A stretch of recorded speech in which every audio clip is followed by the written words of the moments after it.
Halo guys, David sini dan kita bakal cobain Redmi Note 15 Pro Plus. Ini varian Plus Plus yang lebih mewah, lebih kenceng, dan tentu aja lebih mahal dari Redmi Note 15 Pro 5G. Nambahnya sekitar 1,2 sampai 1,3 juta tergantung varian RAM sama memori. Lumayan ya, sejuta ya.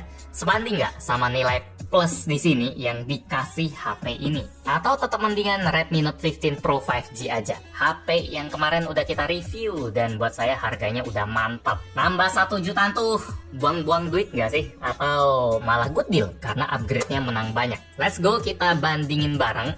Mulai dari paket penjualannya dulu. Desain kotaknya kelihatan mirip banget ya, cuma beda judulnya saja. Di Pro Plus ada lambang tambahnya, jadi pastiin ke kakak counternya jangan salah ambil. Sama Redmi Note 15 dan 5G juga desainnya kayak gini semua. Kalau bisa lihat fitur yang diunggulkan sih, kalau yang Pro biasa dia 6580, kalau yang Pro Plus 6500, cuma beda 80, tapi ada charger 100 watt.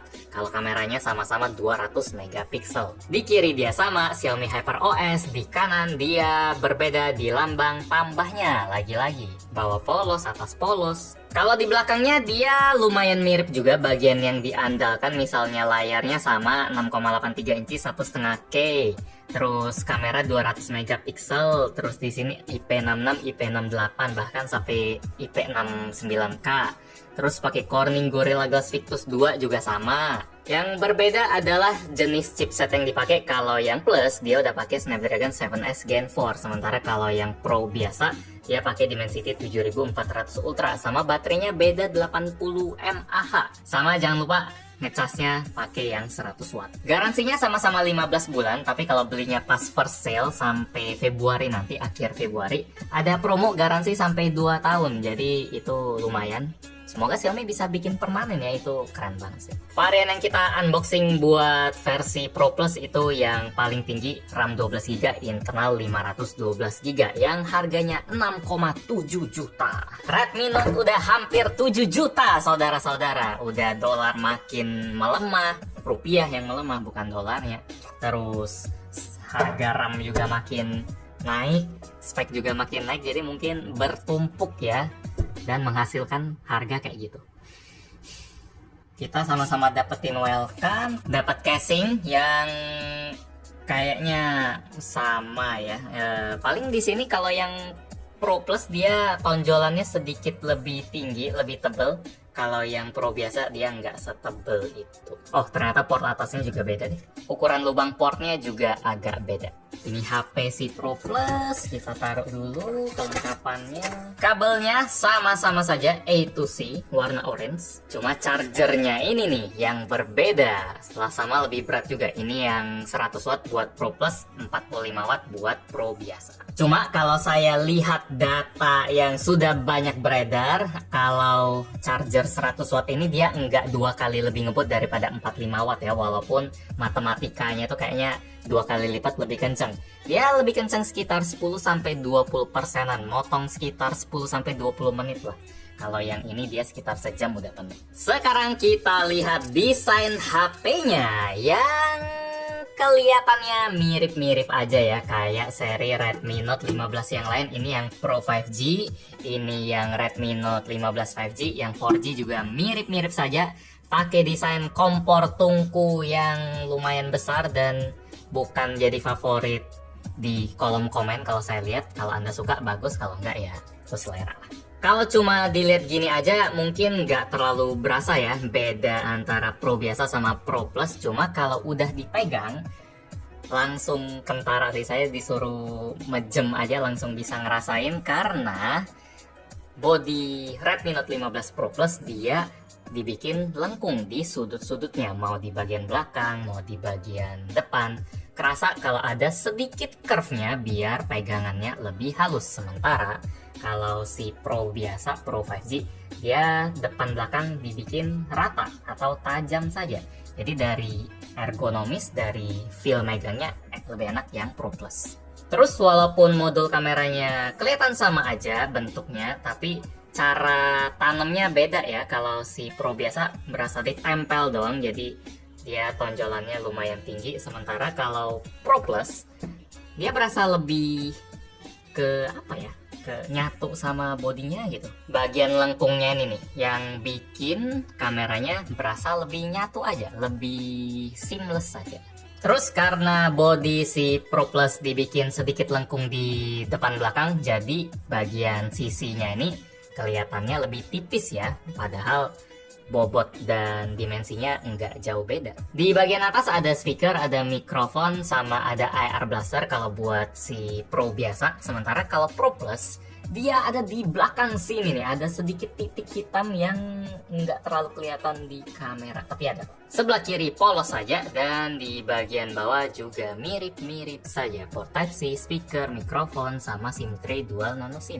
Sampai titik ini nambah 1,2-1,3 juta, kita dapetin body yang lebih enak dipegang, rasanya lebih tipis, terus charger yang lebih kenceng, sama desain yang kelihatan lebih detail aja ya dari modul kameranya ini. Cuma kalau misalnya Anda lebih seneng desain HP yang flat, yang lebih rata, lebih tegas, kayak lebih strong iPhone gitu, mungkin nambah duit buat Plus ini malah nggak ada gunanya. Sip, jadi ini adalah penampilan yang sudah saya modif. Nah, wallpapernya dari Redmi Note 15 Pro Plus saya samain dengan si Pro 5G yang biasa, karena pengen nunjukin perbedaan dari layarnya.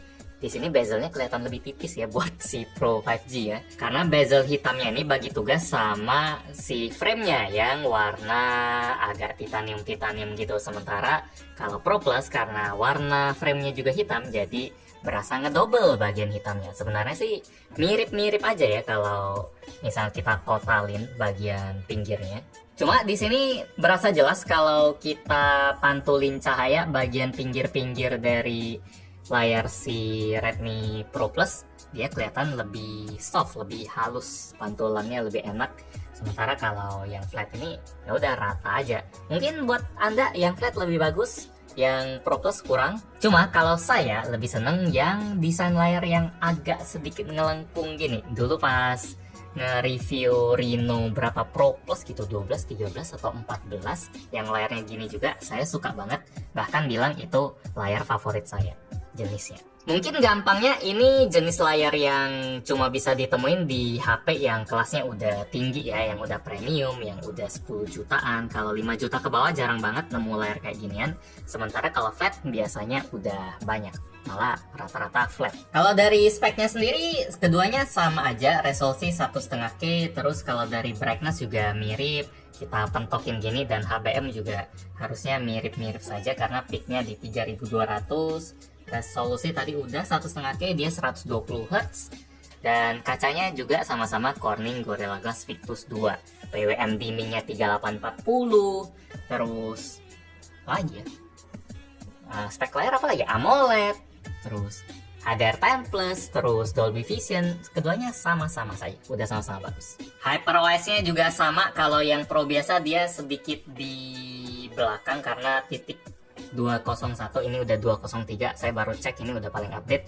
Beda versinya sedikit, sama-sama dapetin OS update sampai 4 tahun, security sampai 6 tahun. Nah, sekarang kita cobain yang jelas berbeda di bagian chipsetnya. MediaTek lawan Snapdragon.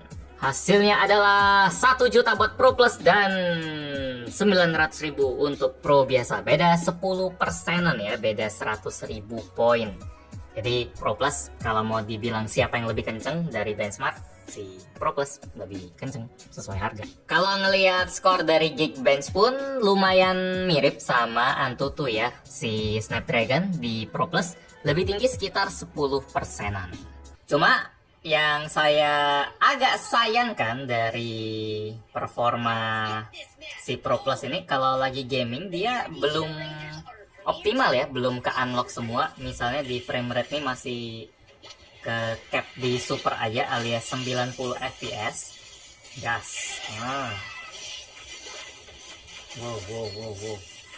Dan kalau udah dicoba main agak lama, frame rate-nya pun nggak benar-benar mentok buat Mobile Legend ya. Nggak bisa mentok sampai 90 fps. Dapatnya 87, ada turun-turun dikit. Jadi nggak kelihatan benar-benar ngegas gitu pas lagi gaming. Performanya nggak ada bedanya sama si Pro yang kalau benchmark 10% lebih rendah. Kalau dipakai gini rasanya mirip-mirip aja. Cuma emang scrollnya lebih enak sih kalau dari atas gini. Karena lagi-lagi layarnya lebih halus. Buat performa Genshin juga mirip-mirip sih. Sekitar 30-an FPS kalau lagi battle. Itu juga nggak berasa beda dari varian yang Pro-nya, yang varian yang biasanya. Jadi belum bisa diterjemahin ya ekstra power 10% dari si Pro Plus ini. Sekarang kita tes speaker, blind test saja. Iqbal yang play duluan ya. Anda bisa lihat di sini yang di play yang mana, posisiin tengah aja bah, biar, atau lu mix juga boleh. 80 aja.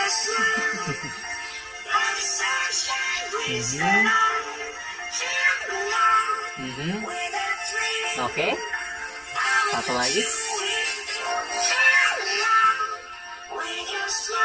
Kayaknya ini lebih bagus loh. Atau perasaan aja. Kayak lebih bagus dikit gitu. Nah.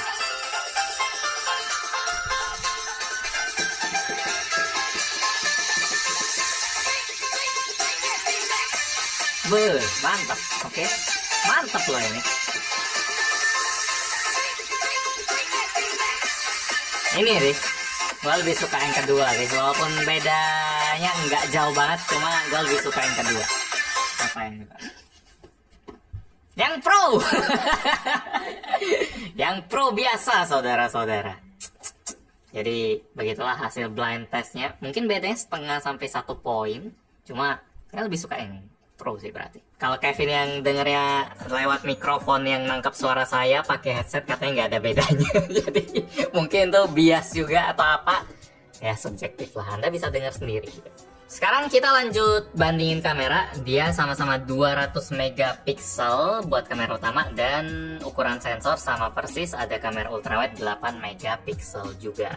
Buat hasil jepretannya juga mirip ya, walaupun prosesornya beda, Snapdragon versus MediaTek, ternyata hasil fotonya susah buat dibedain kalau dilihat sekilas kayak gini. Kita emang harus niat bandingin samping-sampingan sih, perhatiin terus zoom ke detailnya, baru tuh bisa kelihatan lah sedikit perbedaan. Di mata saya varian Pro Plus cuma sedikit lebih terang kalau kita foto outdoor yang suasananya ideal. Kalau soal detail, warna, karakternya sama-sama aja. Kalau kita motretnya pas malam tuh, baru Pro Plus sedikit lebih unggul soal detail. Misalnya di foto taman ini, sekilas kelihatan mirip aja, tapi pas kita zoom ke tekstur pohon, varian Pro Plus lebih ada garis-garisnya. Cuma ngapain juga ya zoom ke tekstur pohon malam-malam gini. Buat kamera ultrawide-nya juga di kondisi malam, varian Pro Plus bisa kasih detail yang lebih bagus walaupun keduanya sama-sama 8 megapiksel. Mungkin perbedaan di prosesor ngaruh ya.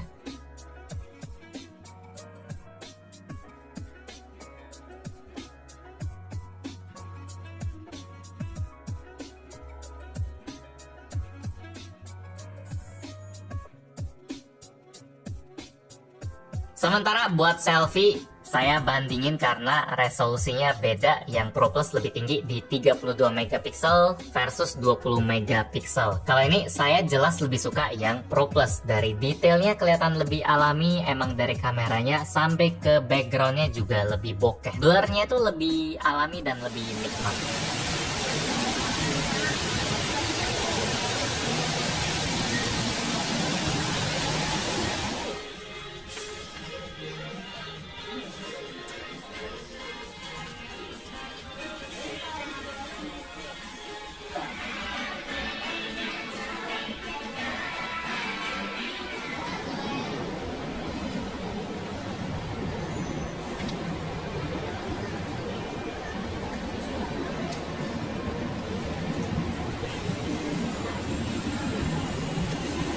Oke, jadi ini adalah perbandingan Redmi Note 15 Pro dan Redmi Note 15 Pro Plus. Resolusi kamera depannya ada perbedaan. Kalau Plus lebih tinggi 32 megapiksel, kalau yang Pro biasa dia 20 megapiksel. Apakah hasil videonya juga kelihatan beda? Resolusinya sih sama ya, di 1080p 60 fps. mereka tidak punya 4K sama-sama. Kesimpulan buat Redmi Note 15 Pro Plus, worth it atau enggak buat nambah sejutaan ke varian yang paling tinggi ini?